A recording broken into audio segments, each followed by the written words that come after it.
Hi, everyone. Hello. Welcome.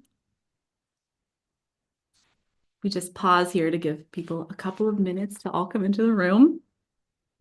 Thank you so Welcome. much. I have some housekeeping, so I'll get started on that and then we will get into the content for today. Um, Today, we are here for the webinar Setting Seasonal Employees Up to Give Great Service. I am Katie Alexander, Zingtrain's community builder and webinar host. And I'm joined today by Jenny Yim, who's one of our trainers. Jenny is here because she has worked in 4 different Zingerman's businesses, including Zingerman's Mail Order, during 3 of their holiday seasons, which is their busiest season by a landslide. So she has a very unique and comprehensive perspective on working alongside seasonal staff. We also have Mara, our keynote liaison. She's here behind the scenes, and she will be monitoring the chat and questions with me.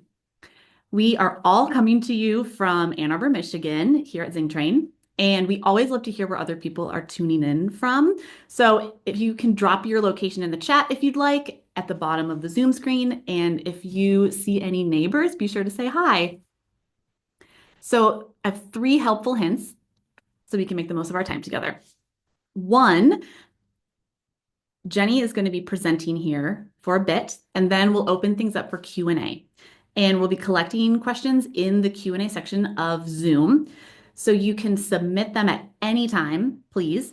And we will do our best to get to as many of them as we can. If we cannot, we likely have some resource or some sort of answer we can provide after the webinar. So that will come in a follow-up email that you'll get by the end of tomorrow.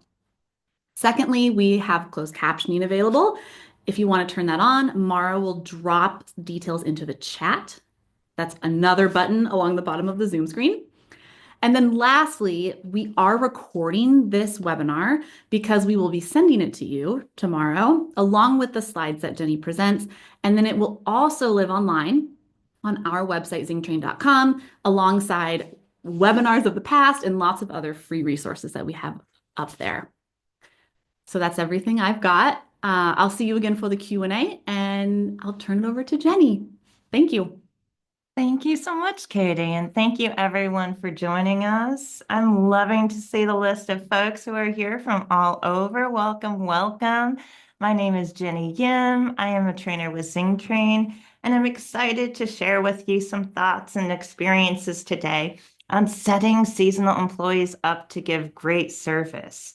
So whether you're currently in a holiday season thinking of one or it's in the past, we're here to share some stories.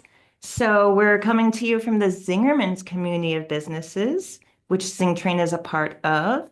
And it all started in 1982 with Zingerman's Deli, when it was co-founded by Ari Weinswag and Paul Saginaw with just a couple of employees. So, moved from 1982 to 2024, we are now a community of 11 businesses with about 700 employees. And that number of employees changes throughout the year depending on seasons. Some of the businesses in our community of businesses do hire seasonal staff. And by season, I'm referring to a particular time of year when your business gets busier. So that might be in the summertime for you. It might be for a few months, a few weeks, sometimes for a few days. We have a big event in the summer in Ann Arbor called an art fair where lots of people come in and some businesses hire staff just for those few days. So whatever level of business you're at, we hope we can share some tips that you can take away and adapt. So for our community, we do have some businesses that are currently hiring. So if you're in the area, zingermansjobs.com, feel free to check it out. Or if you're not in the area, feel free to check out the job descriptions and see if those might be helpful for you. Our bakehouse currently, they're hiring 45 staff for the winter holiday season to make those delicious pastries and breads. Our mail order business that Katie mentioned, they're planning to hire 500 this year. They're hiring now and through December. So that changes throughout. Some of our businesses do more seasonal hiring through the warmer months for catering, events. Graduation is a pretty big deal around here. And, and I want to note that while our seasons may differ and the number of seasonal staff we hire also differ, and the types of roles we hire for can vary across our various businesses, we all do share our same mission statement, a Zingerman's mission statement, and the same service expectations. So when we approach hiring and supporting seasonal staff, we have that service mindset in mind and in our hearts, really. So to help frame this, business, this mission that we all share, that mission is to provide the Zingerman's experience. And that can mean a lot of different things. And that mission to provide the Zingerman's experience is framed around this business perspective chart with different images of people and foods and experiences. And that experience can be helped along, you know, by with our mission statement, and we share that with all of our staff, again, providing that experience. And then we also have the ability to use vision as a tool. And here we can use vision as a picture of success at a particular point in time. And that vision of success could be for what the end of a successful holiday season looks like. It could be what a hiring period might look like, a training shift. You can include details in your vision to help create that picture of success. It might include numbers, like how many people you plan to hire, hope to hire, particular production goals. You can also include senses in there in the writing to help make it compelling and exciting. Smells, sounds, images, how things might feel during that moment. So that is something we use to help us promote and get to our three bottom lines. So for Zingerman's, we have three bottom lines. That's great food, great service, and great finance. So all of this as we're going through seasonal hiring, ramping up and then ramping down, we want to keep this in mind that we're really focused on those three bottom lines and trying to keep them balanced. So I'll leave this image here of the business perspective chart.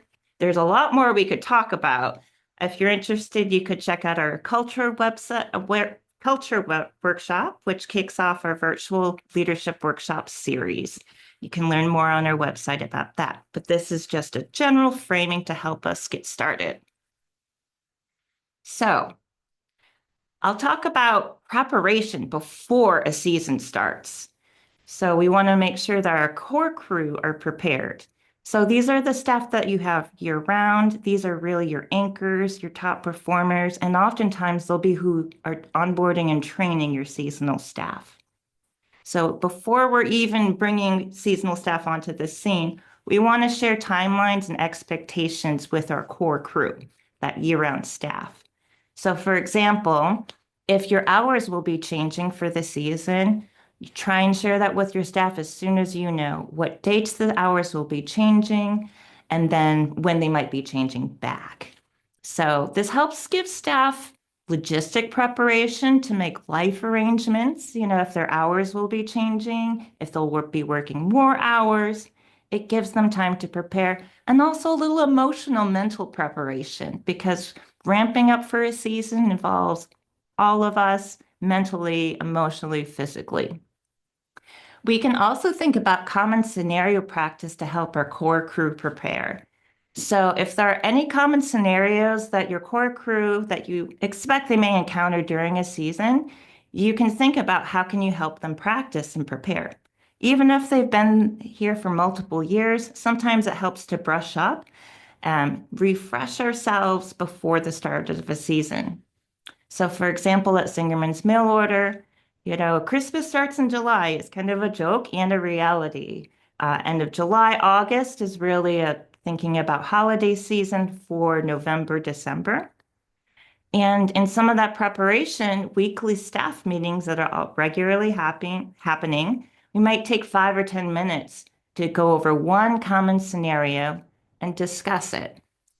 An example scenario might be you have a seasonal staff who shows up late without using the proper call-in procedure. What do you do? Or it might be someone's not advancing at the rate that you're hoping they will. How are you going to talk with them? How will you handle it? Who will you connect with? We can go through these scenarios before they actually happen. That'll help set our core crew up to give great service to the seasonal staff. And even things like name tags might be helpful. So, core crew at mail order during the regular year, we tend to know each other. But before, as seasonal staff are coming in, we'll start wearing name tags again. We want to make it easy to connect with each other. There's also spatial preparation, getting your nesting going, getting things set up. But if you're going to be hiring more staff, like I mentioned, our bakehouse is hiring 45 for this winter holiday, mail order 500. That affects things like parking. So you can take time to prepare, sometimes talk with neighbors. Is there parking available that you might be able to lease for a particular period of time? But you want to get that set up before people actually arrive. And bathrooms, do you have enough bathrooms to accommodate everyone? Zingerman's Mail Order has so many folks, they rent bathrooms for the season. I kind of find them exciting because they're not just porta potties. It's like being on a movie set and they're shiny and have music. So just those kinds of accommodations to think about, especially if it's a busy season in the area. You want to make sure that you get all your reservations and logistics planned while resources are still available. Also, we can think about signage. There may be, spaces throughout the year that we are used to using, but for someone new, signage may be helpful. And this may be things like where to park, where not to park. And you can also, even go through your space with the perspective of a new person, or even bring a friend who doesn't usually work there and help identify things that you could potentially label for easier access, things that you might need scissors, things that you may need to find easily that are not already clearly labeled, or maybe if they are labeled, making those signs bigger. You want to make things easy to find, and sometimes during a season, you may have some items you use more, and you may be moving those to a more central location for that time. So whatever works for you, and it could be even things to help prepare for the incoming staff at Mail Order Service Center.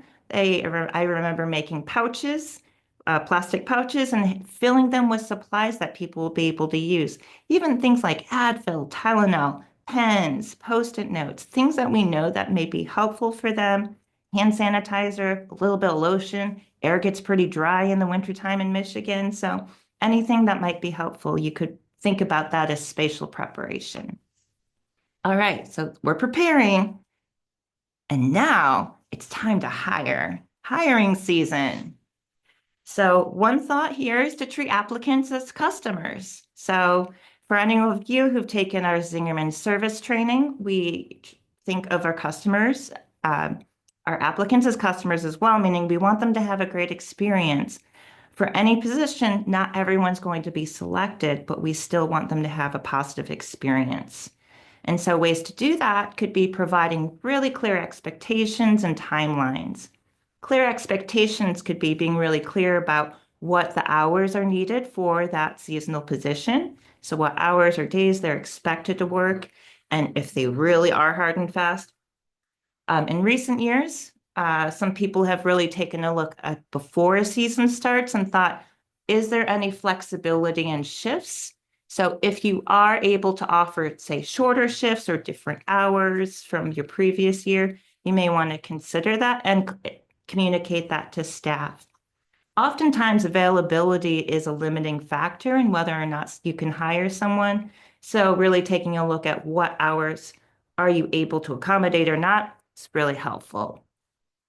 Also, being clear about start and end dates and pay periods, especially how they'll get paid. That's often something people would like to know, and especially if it's short term and they may be getting paid after their last day of work. Just want to make sure that information is out there to folks how it's going to happen. And we want to really provide easy access to information. At Zingerman's, we believe in sharing information lavishly. And that includes really basic logistic information. So I'm talking about how to clock in, how to clock out, how to call off, those basic things that might seem obvious to someone who works year round. But for someone who this is a second or third job just for a few weeks or maybe a month, we want to make it helpful for them, easy to access. So, speaking with Jason Restrick, who is managing partner of Zingerman's Bakehouse, he recently reminded me the importance of doing something as simple as putting that key information on a card. You could even laminate it for people. Maybe make it wallet size, something really easy to access. So, whatever the key information there is for staff to know, really try and help it make it easy for them to access. Again, that call off is really helpful to have an easy to access place. And when possible, offer alternatives for folks we're not able to hire. Sometimes hours availability is not working out for one position, but for an organization like Singerman's, which has multiple businesses, we may know of other positions that they may be eligible for. Also, for our organization, there are different seasons. So while we may have some staff working in winter at our warehouse or our bakehouse, we can let them know if they're looking for more work in different parts of the year. You could refer them. Sometimes, and also when things work out, if we happen to know of outside businesses that we're not related to, but we know they might be hiring, we could let them know that information. So anything to help their experience. A lot of people need jobs. We want to help them achieve that goal, even if we're not able to do it with our particular role here. So once folks are hired, and something to note that when we're hiring, many of you in seasonal work will probably know you try to hire more people than you need because attrition is real. And that's always hard to predict. But, you can use data from past seasons. You can talk to people in similar industry about their experiences, but try and hire more. So if mail order is hiring 400, might be hiring 500 to have 400 actively working staff. Some people need to drop out for various reasons, and we try and anticipate that. And then once people are on board, hired, we want to train them. One of the things I really love about training is that it means that you can hire more people, if that makes sense. When we tell people the experience that they need for a particular role, that's great. And if you are able to train people to develop those skills needed, you suddenly open up yourself to a larger hiring pool that could potentially be more diverse. So we are really big and love training here at Zingerman's, especially Zing Train, which is our primary product. So we want to provide support in that way. One way we can do that is to use our 4 training plan questions, which I'll go into a little bit on the next slides. We want to provide resources for staff while they're on shift. A lot of our training happens on shift, probably more than 80%, but we want to have SOPs available. And some people learn better with videos or just labeling things to know which order to push buttons in, whatever it is. Those kinds of resources can be so valuable to help staff up for success to do their jobs, especially when that job is short term and it may not be their only job. It's not unusual to have seasonal staff come in after after their day job to clock in for their second or sometimes a third shift. So there's a lot going on. Let's help their brains.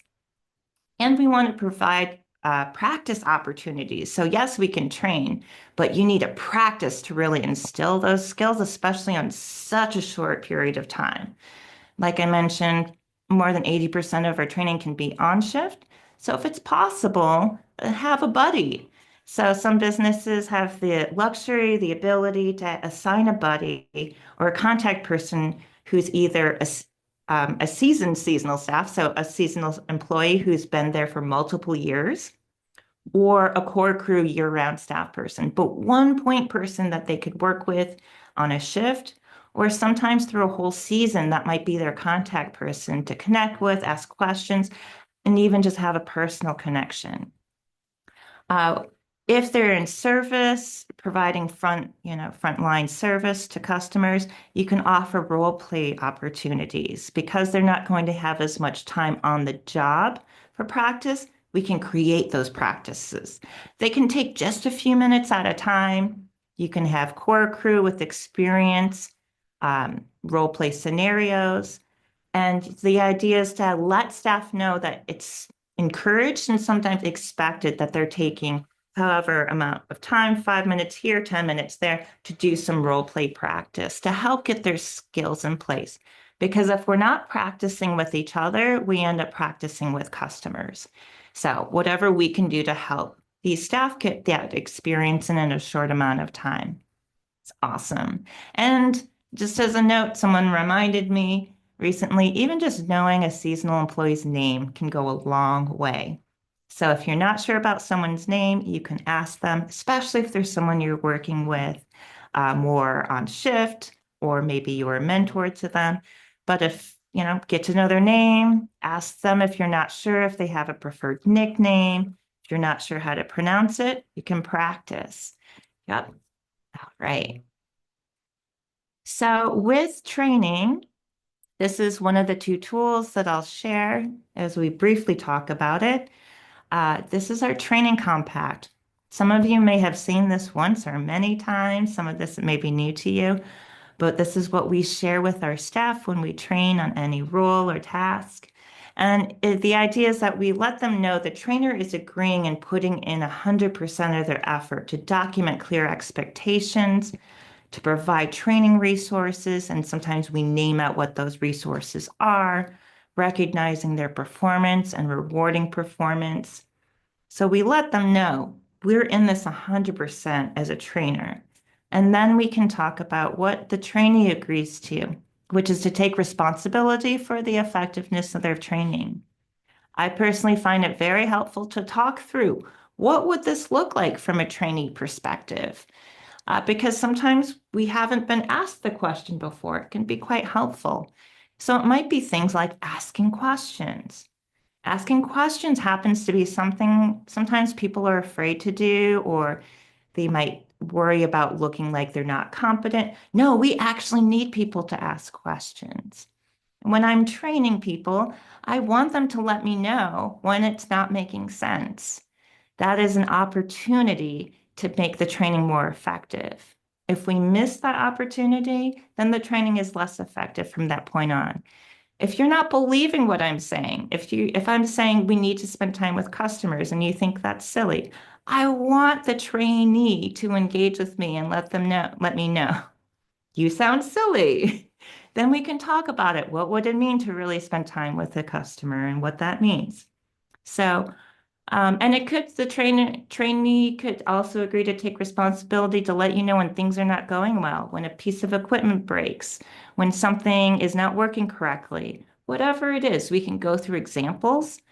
And the trainee also puts in 100% of their effort. So we're both putting in 100% effort. That greatly increases the chances of success. Because we found when full effort is not being put in, it can become easy to start blaming one side or the other when training doesn't go well. When we're in 100% both sides, we're that much more likely to achieve success. Now, the other training tool I'll go over is just the plan for training plan questions that I referred to, which is part of our bottom line training approach. Training that has an impact, a positive impact on one of our three bottom lines. So those four questions are: what is expected of the trainee and by when? How will training resources be made available? How will we know if the trainee is meeting or not meeting expectations? And what are the rewards or consequences of meeting or not meeting the expectations? So if you don't have a training plan yet for seasonal staff, you're welcome to use this as a guide. And so, for example, the what is expected of the trainee and by when is really helpful, because there may be some things that they need to know from day one: how to clock in, how to call off, basic safety procedures. There may be things that you'd like them to know by day 7, which may be memorizing different things that are not as essential, but still pretty darn important, or by the training, and then how the resources may be made available. If that's not clear yet, that's an opportunity for us as employers to make those resources more available or make those resources, period. It's always helpful to know if a trainee is meeting or not meeting expectations and communicating that to all of our staff when they're working with trainees. And then the rewards and consequences. We want to make sure staff know what to do to help its staff advance through training, or if they're not advancing through training, really being clear on what to do in those situations. So if anyone's interested in learning more about our training approach, we have workshops, we have seminars. We love talking about training. This is just a sneak peek. So helpful because again, training means we get to hire more people. So once you've had an amazing season, whether it's graduation, whether you're doing events, whether you're doing orders, we want to think about a fond farewell because as every season has a ramp up period, we also have a ramp down period. And for me personally, sometimes I can find the ramping down a little more challenging. It's just change. Changes can sometimes be challenging. And so with all that happening and ramping down, we want to keep in mind a fond farewell. And that phrasing, fond farewell, is a phrase a friend from Motor City Casino, Ale, shared with me. And I really like it, that idea of, hey, want to make sure we wrap things up nicely. So part of that can be sharing clear timelines. Just when is the season going to end? If there's going to be a ramp down or changing in hours, what dates are those going to be happening? People can prepare. If seasonal staff are going to have an end date, being really clear about when that's happening. If you're going to be staggering staff, keeping some seasonal staff longer than others, being clear that's happening, what dates those are, and how people were selected to stay on longer than others. Sometimes we ask them to volunteer. Sometimes we ask, however process it is. But sometimes we need that additional help to ramp down for a season. Also, we can recruit core crew. It's an amazing opportunity for year-round recruitment of staff. And so if that is something that your business does, we want to make that really clear to seasonal staff because essentially what happens is the season kind of becomes a job interview. Like you get to show your job performance, not just one interview, but actually showing up for shifts, being on the job, working with other staff. And so, in that regard, you could ask for input from core crew who worked with seasonal staff on who may be great to offer positions to.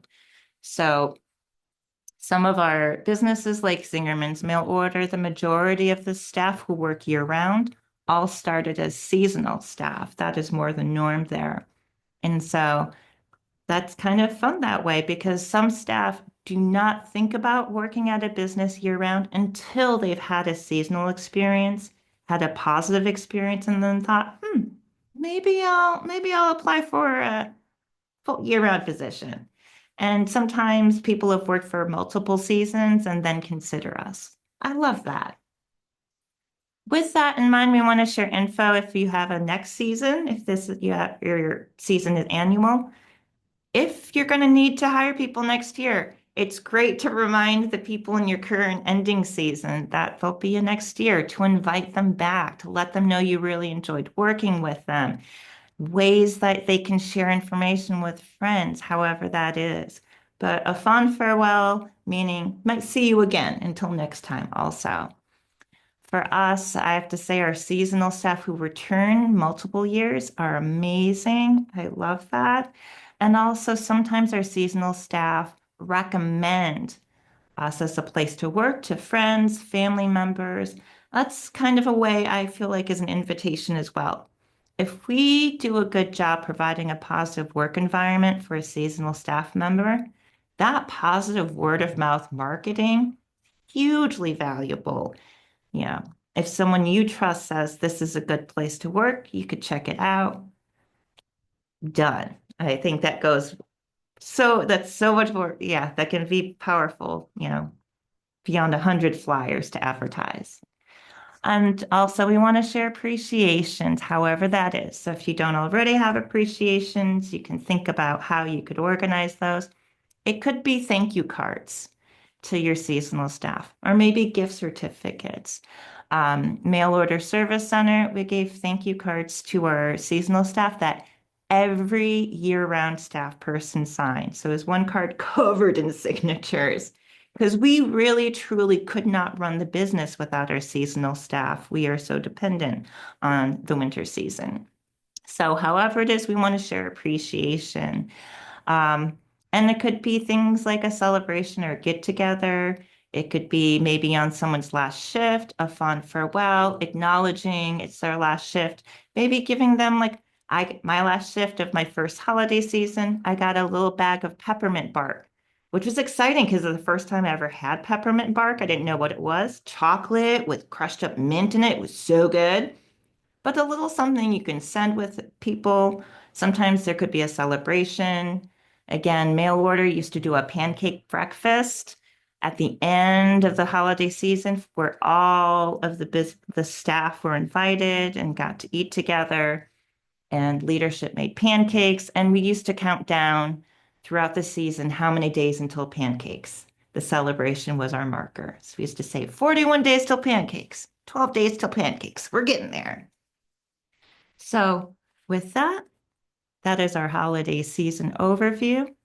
I want to give you plenty of time for questions. I'm super curious what questions you may have. So, this is my little emoji to say, hey, welcome questions from y'all. And Katie will be helping with that. I am back. Um, Thank you, Jenny, so much.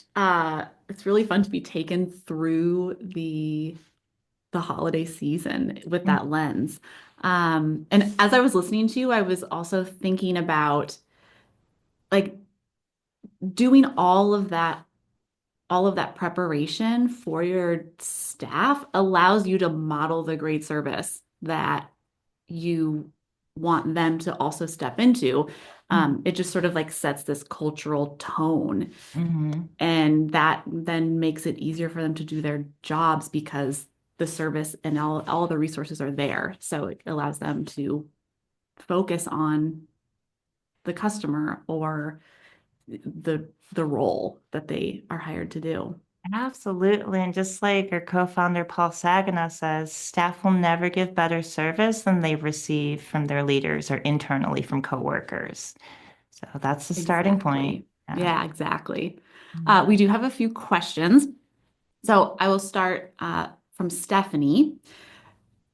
They're wondering how early might you start training before the seasonal employment begins?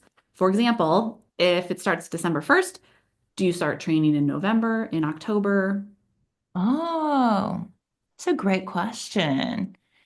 Um, I would say it depends, which is a very answer. But yeah, it depends. But I can say definitely. Um, Some of it may depend on the trainers you have available. I mean, that's a big one. But generally, what we want to give a little bit of cushion time, to get people trained before they start working on shift. That might be a 3-day training period for some of us. Some of us have a 1-day orientation. So Bakehouse recently did theirs, and they had all the seasonal staff in one room for one full day. And then they start working. And the big thing I would think is not to let too much time lapse between training and then working on shift. I think that's the big thing. Because we can always train and then get someone on shift the next day. We have a 3-day intensive training period, and then boom, we can schedule them to work on shift with customers. We always have year-round crew as support for the seasonal staff, so they're never truly alone. So you can always do it soon before, but you don't want to let too much time lapse because people forget their training, especially when they don't have opportunities to apply it. So I'd say a couple of weeks maybe. Yeah, I was also thinking when you were talking about the training plan questions and figuring out what people need to know and by when, Mhm. being able to answer that question can also help inform like how much time training needs. Like, what do you Mhm. need them to know, and how much time is that going Yes. to take before they do start in their Yes, role fully? absolutely. Well, great use Yeah. of our training plan questions. Yes. Absolutely. That's Um, why I say it depends because it's like depend on the role, what you need or not. Yes, yeah, yes. And again, if they're a past seasonal staff member, they might be able to train and then work a number of weeks later, but they've had enough experience where they could still retain it. Yeah, yeah, it yeah. depends. Another training Yeah. Mhm. question is how do you or how might you um, determine and or structure who trains seasonal employees? Ooh, what a great question. Wow. You could put everyone's names in a hat and mix it up and then pull the names is one way to do it.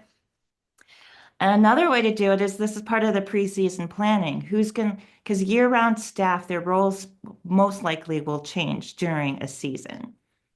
So who's going to be training, who's going to be frontline, more, whatever it is, we can decide. Sometimes it's people step up and say, I want to train, like train me to be a trainer. And one thing we do is before a season, we usually try and refresh or give classes or skill training on how to train. That makes sense. So because we're going to be training, we want to train our trainers in the preseason. And then once we get into it, um, the stages of learning a skill is a great tool. And some of you may have seen it before. And the idea is anytime we learn a skill, we go through different stages.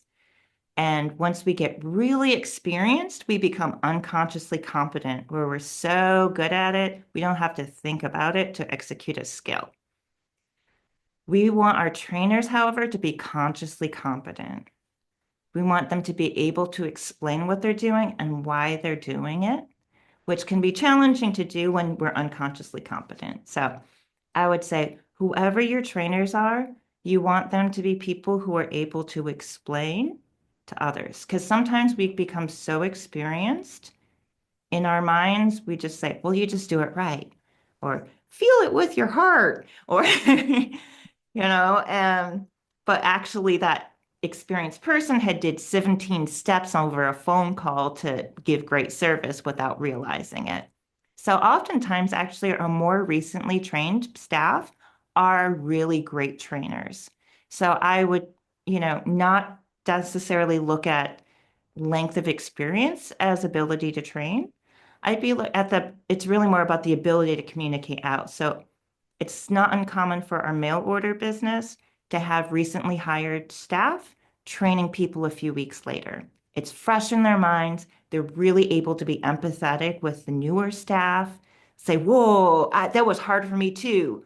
2 weeks ago, like I'm in it with you. We're going to learn this together.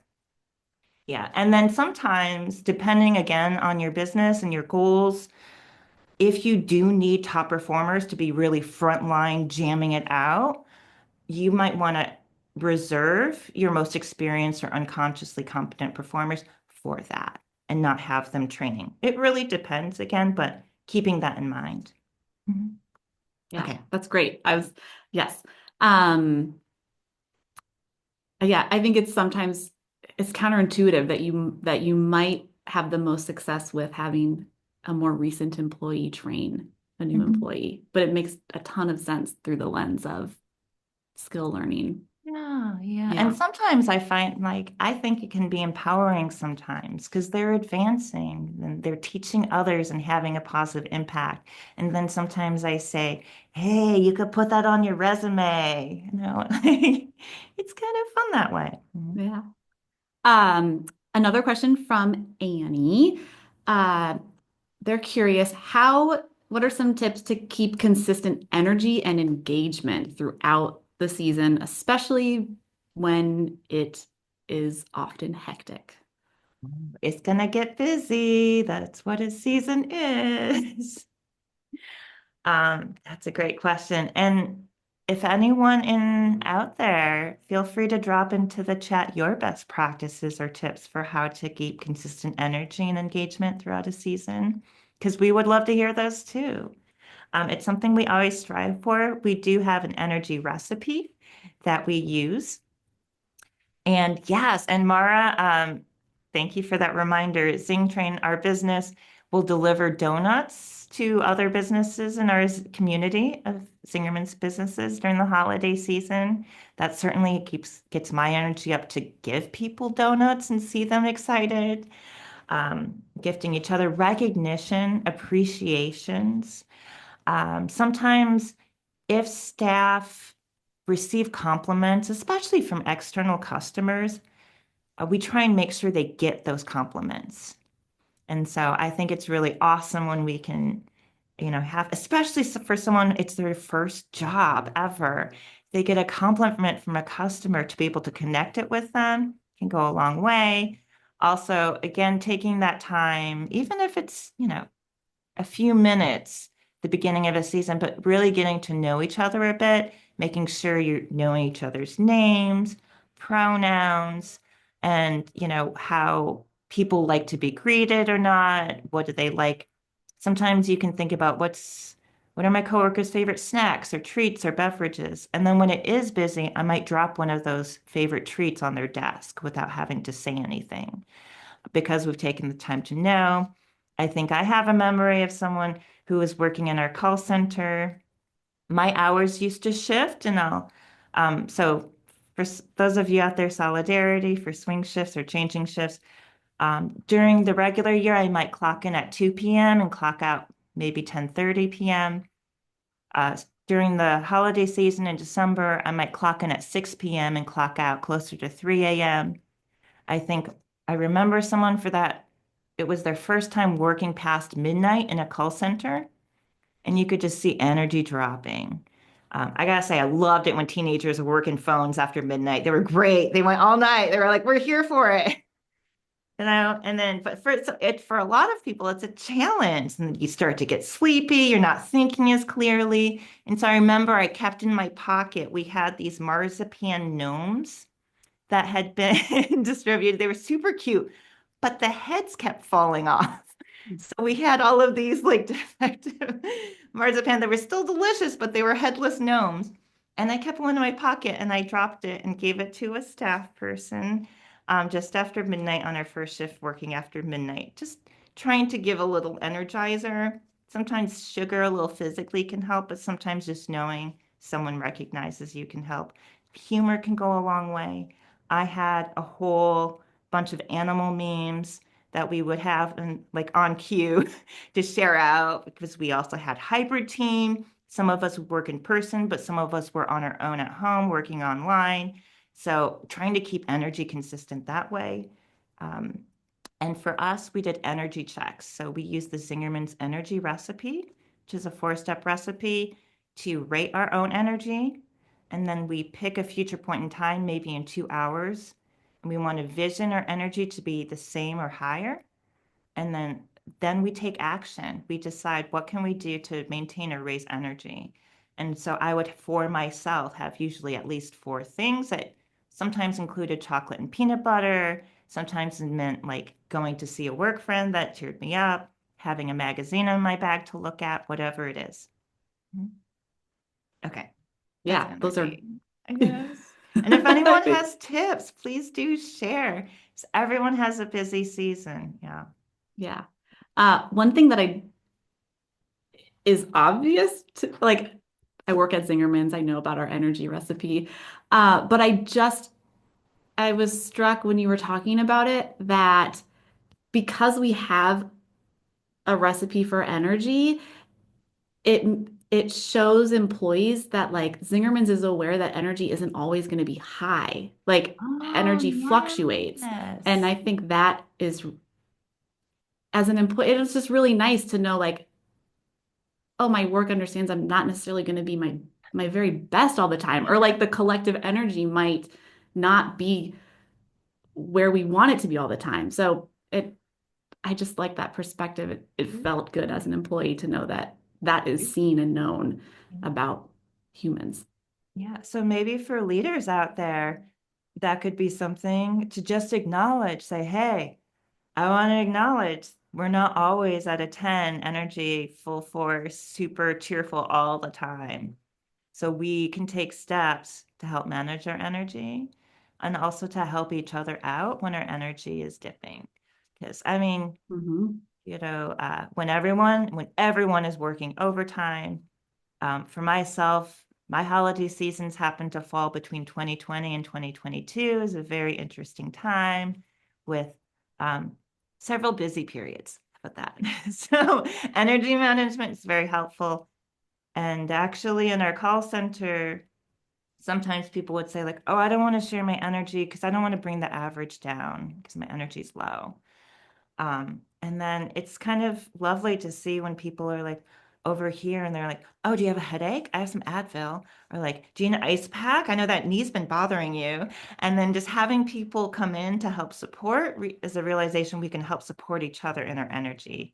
And sometimes that's covering, if I'm scheduled to be first on phones, but my energy is low, I might switch places with someone so I'm not first on phones until I can get my energy higher because it's really hard to deliver like a level 9 or 10 guest experience when we ourselves are at a 5 or 6.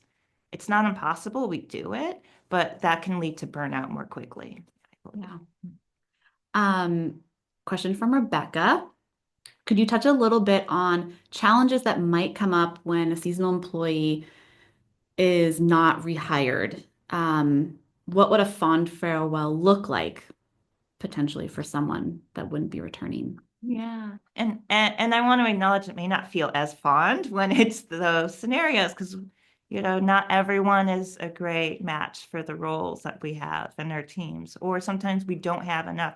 I actually just spoke with someone who was a past seasonal employee, who was, hoping to come back and not. So whatever it is, that we be clear about the reasons why.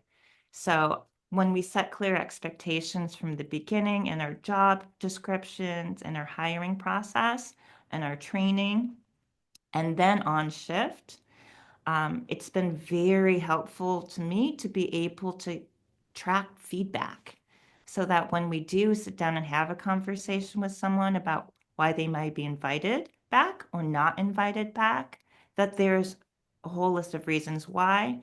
Sometimes it might be attendance, sometimes it might be job performance. Um, but the idea is that it's not a personal judgment, if that makes sense. Because we do believe that everyone comes to work wanting to do a good job. I'm going to flip to the opposite end of an employee's journey. What does an interview process look like for seasonal staff? Is it elaborate as a full-time member, or how is that structured? Yeah. It's different in our different businesses, and it also evolves over time. So I could speak more specifically to the service center at mail order, but I could say before 2020, it was in person. So we used to go in person. And then when I was, maybe 2019, it was a one-stop shop, one-stop shop. So you would show up in person, and there were 4 stations you would go through, with the idea being that by the end of that 4 station move around the room, you would know whether you were being hired or not. So that was, an effort to really try and condense things, make it easy for the customer, meaning the applicants, um, to have a quick yes or no, and for us to get a quick assessment. There used to be a typing assessment. That's no longer because we realized that's not as key in telling whether or not someone performed. Um, but we do have our year-round staff doing interviews. So these days, it may look like more an online interview with Google Meet on video, and then they would get an offer, yes or no. So after with a brief online application. So we really do try and make it easy while trying to get the information we need. The biggest thing is to be really clear about what someone's availability is and are they actually able to. Yeah. Yeah. Um, the last question that I have, though, if there is any more, please feel free, uh, is can you talk about some of the service expectations that mail order does require of seasonal staff? Oh, yeah. All of our staff have the same service expectations. And so that's something, when someone calls the service center for mail order, whether someone's worked there for 25 years or 25 minutes, we expect them to deliver the same service. So the way that we do that is that we have a clear definition of service that we train on. All of our seasonal staff are exposed to that, and then it's reinforced. So that say our 3 steps to giving great service: figure out what a customer wants, get it for them accurately, politely, enthusiastically, go the extra mile. I had those printed and laminated and posted by each phone station so people could clearly see and follow through. Even though they're 3 steps, I don't want it, people don't have to memorize them as long as they refer to them and follow them. That is key. The other thing we have is we have captains or people who are nearby ready to support. So I would say the biggest thing to be able to deliver the same level of service from seasonal staff as well as experienced staff is that asking for help is a sign of strength. So asking for help as a sign of strength is key because there's no way someone who's worked in a call center for 2 days is going to have answers to complicated olive oil questions and special shipping requests. No way. So what we really try to train on is that asking for help is a sign of strength. This is how you ask for help. And if someone's not sure, let's practice. And so I've had trainees who were, because I myself really, really struggle to ask for help because I'm an independent woman. I can do it myself. So it really is a challenge. And I have all these feelings inside. But in the end, asking for that help is better for the customer and it's better for the organization in the end. So I've had times when I've had people practice asking me for help by letting people know they can ask me where the stapler is. And it may seem kind of silly, but they're going to need to use the stapler at some point and they don't know where it is. So let's have them practice by asking me, or they could roam around the office for 15 minutes to find it on their own. So kind of using that metaphor, and that I really do try and practice with trainees, having them ask me for help at lower stakes levels before it becomes higher stakes. And my personal perspective is that can help keep the level of service consistent. Yeah, we can always get the answers and the services. It's just a matter of making those connections. Yeah. Okay, this will be our last question. It comes from Katie, and the question is, are you hiring all local employees or do people come specifically to work for you? She's also asking about staff housing, which we do we do not do. We do not do. I have maybe No, but dreamed we about it could, before. I had a whole dream with like a farm situation and shared meals and so on. Um, a lot of seasonal farm work may provide, sometimes housing is provided. We do not provide housing, but some industries are more likely to or able to. Um, but I think, so can you repeat the first part of the question again? yeah, I it's got if distracted we're by my dream of housing, but that's um such a side thing. Yeah. Yeah, this is not our expertise, Katie, but we'll try to give you something. Are you hiring all local employees or do people come Oh, specifically to work for you for the season? yeah. We just put it out and it mostly is for us local. Occasionally, there might be someone who happens to be in the area, maybe staying with friends for the winter and might join on, but we tend to stay local in our area. Yeah. Um, for people who may be recruiting from further out, and again, I've had some experience in agricultural work and animal husbandry, and so sometimes you do need to go further out. Um, what I can say is letting people know what amenities you have available is really helpful. So if you do have housing, letting them know what it is, who might be available to.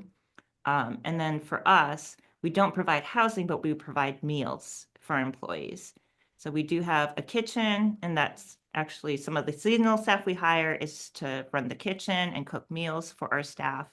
And to me, that's really nice. We get to sit down together and have meals. We can post information up while people are waiting in line. We all get to see each other wash our hands properly for at least 20 seconds before we get our food.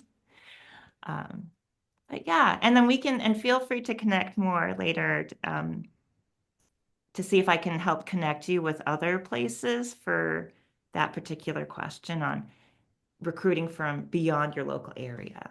Mhm. Um, that's everything that we had. Um, so I want to thank everybody for coming.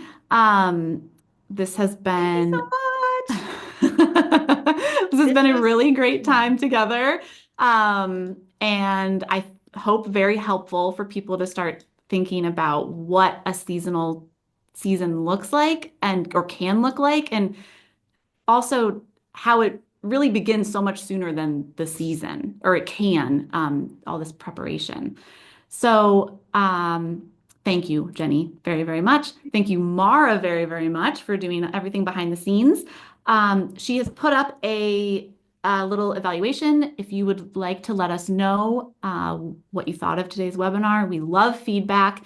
And there's also a link that Mara will drop in the chat if you would like to give feedback there. And it also would allow you to like give us a written response if there was anything else that you wanted to share. Uh, so I will be sending out the recording by the end of tomorrow. And also wanted to just let people know that we'll be back for a November webinar. And it will be 4 weeks from today, which is Thursday, November 14th. And an invitation will come in your email the same way that it did this time.